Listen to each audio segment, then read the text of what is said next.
хората виж и осъзнай, че с тях ти една съдба делиш. Бъди един от тях, бъди един от нас. Човек си ти, ей, човек съм и аз. Като всички вас, ей, в този свят няма вечни хора.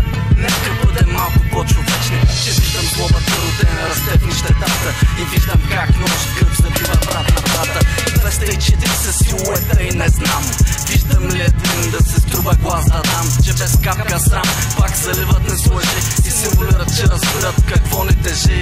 Ей, мистер министър, защо ли ми се струва, че говориш на всеки това, което му се чува?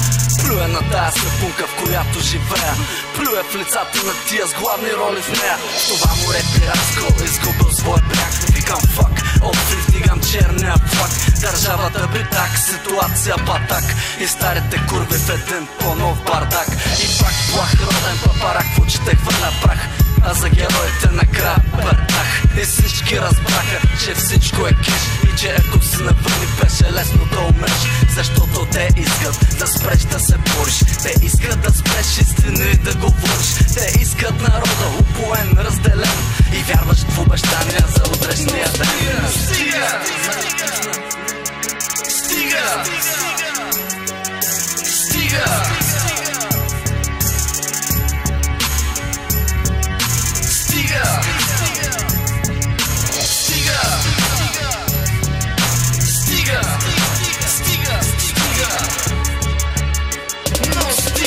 Ден за ден живеем, ден за ден се борим, ден след ден пилеем дни само за да си говорим. И ден след ден тънем в свои и чужди грешки. Хора не, а в чужда партия шах пешки. Останали само щепа, подхвърлени трошици и дълбоки празни надежди за честни политици. И гордостта от това, че храним по две деца с потури, големи да пораснат, да не викат геури.